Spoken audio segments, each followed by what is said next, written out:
We had to journey over to Norwegian waters for Well, the butter sculpting. it actually started that day. I remember it well.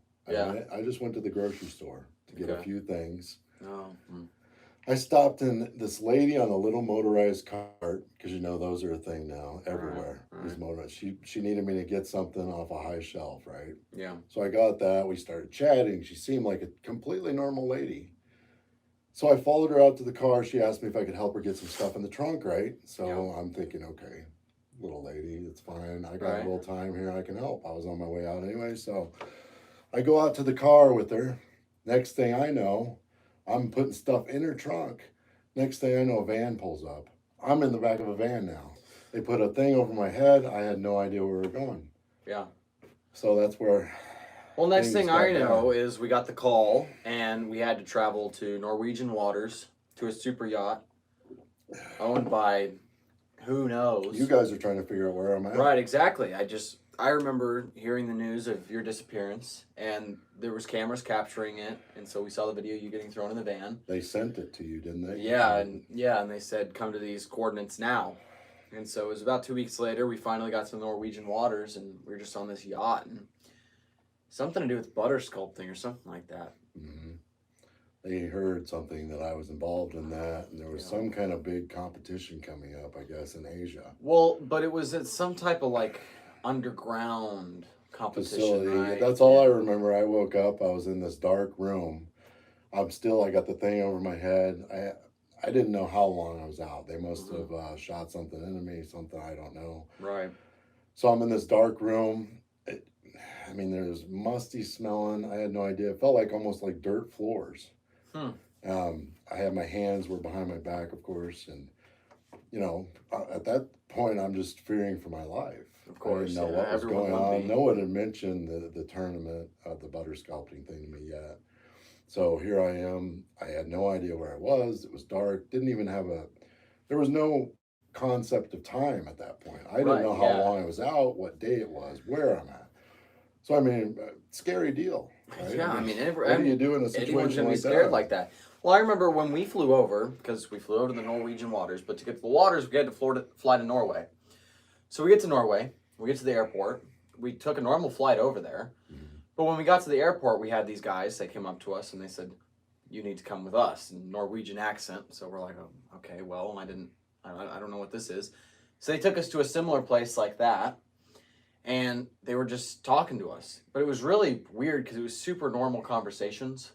Like, it was just things like, so how's your day going? How was the flight? Things like that. And we were really weirded out because, you've been kidnapped, and now we're asking how our day was. And it's like, well, I don't know. Where's the guy, And next thing we know, they're like, okay, well, we're going to take you out to this boat, but first you have to complete an obstacle course. Mm-hmm. And so I was like, well, how weird is that? Right. Well, it turns out there was another competition going on, which had to do with obstacle courses. Oh, yeah. And so they wanted me to complete that, which I did. I won, which my prize was... So that gave you the way over to... Exactly, yeah, that was the prize. So once we got the prize, they took us on this smaller boat. Still impressive. It was still a yacht, I'd say. And they took us out to this super yacht, probably, $500 million boat. And yeah, that's... So sometime within that time frame is when they actually, because I'm calling out, hey, is anybody here? I couldn't see. Yeah, right. I hadn't heard any voices or any sounds. It was total darkness, just total quiet, Yeah. So I hadn't heard anything. What I assumed was days. I'm hungry, obviously, thirsty. I'm wondering what's going on, a little scared. Now, did you have any idea you were overseas? No, I had not no in the idea States at all anymore? where I was. Then after, I assumed to be like 3 days. I heard someone come in through a door. It sounded like a steel door closing. Someone finally spoke. They said, Mr. Guy. And it was kind of a little bit of an accent. Still to this day, I don't even know what accent it was. But, I had to kind of fight to even understand it. But so then I said, hey, I'm here. What's going on? What have you done here? Why am I here? Right. And they said, well, sorry, Mr. Guy, for the inconvenience. And they said, do you remember a few months back getting a notification that you were invited to a butter sculpting competition? I said, well, vaguely I remember that. They said, well, we didn't, you never responded, and we needed you for this. Yeah. So at that time I kind of put it together and realize what it. I said, "Can you take the hood off? Can you?"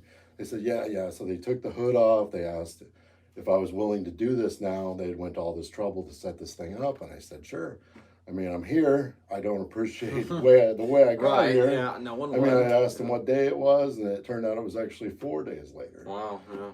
So, anyways, they had already pre-entered me into this contest and everything. So then from then on, it was like night and day. I mean, they were really super friendly. They took me. It was like a basement, but it was more like a cellar, I guess, because when they let me come out, I was passing like a wine area and stuff where they had. Okay.